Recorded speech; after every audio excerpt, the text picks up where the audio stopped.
எல்லாத்துக்கும் மேலே என்ன ரொம்ப இம்பார்ட்டன்ட்னா நம்ம எடுத்து வச்ச நோட்ஸோ இல்லை என்ன சோர்சஸ் எதுவாக இருந்தாலும் நம்ம வந்து ரிவைஸ் பண்ணணும்.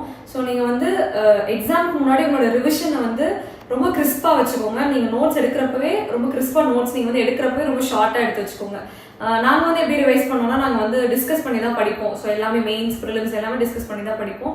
நீங்கள் டிஸ்கஸ் பண்ணி படிக்கிறப்போ ஒரு நோட்ஸ் எல்லாம் ஷேர் பண்ணி படிக்கிறப்போ உங்களுக்கு நிறைய டைமென்ஷன்ஸ் உங்களுக்கு வந்து நீங்கள் தெரிஞ்சுக்கலாம். அண்ட் ஆல்சோ உங்களுக்கு மைண்டில் ரீட்டைன் ஆகுறது வந்து நல்லா ரீட்டைன் ஆகும். ஸோ நல்ல சர்க்கிள் ஆஃப் ஃப்ரெண்ட்ஸ் வச்சுக்கோங்க, நல்ல ஸ்டடி சர்க்கிள் வச்சு படிங்க, ரிவைஸ் பண்ணுங்க. அண்ட் அதுக்கு மேலே நான் வந்து ரிவிஷன் வந்து எனக்கு எப்படி என்னோட இது எப்படி இருக்கும்னா நான் எப்பவுமே எழுதி பார்த்து தான் வந்து படிப்பேன். ஸோ ஒரு டாபிக் படிக்கிறேன்னா அந்த சப்ஹெட்டிங்ஸ் மட்டுமாச்சும் வந்து அந்த டெஸ்ட்டுக்கு முன்னாடி நான் வந்து ஒரு வாட்டி அந்த 10 சப்ஹெட்டிங்ஸும் எழுதி பார்த்துருவேன். அப்போ தான் எனக்கு வந்து மைண்டில் வந்து ரீட்டைன் ஆகும்.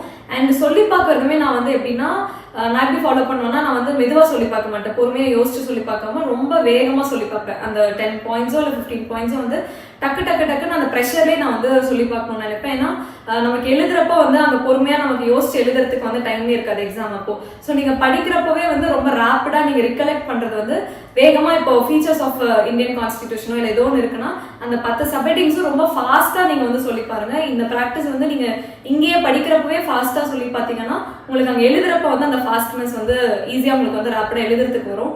ஸோ நீங்கள் வந்து நான் ரிகலெக்ட் பண்ணுறப்போ அந்த ப்ரெஷரோட அந்த ஃபாஸ்ட்டில் வந்து நான் வந்து சொல்லி பார்ப்பேன். இது வந்து நான் எப்போவுமே ஃபாலோ பண்ணுவேன். எனக்கு ஒர்க் அவுட் ஆயிருக்கு.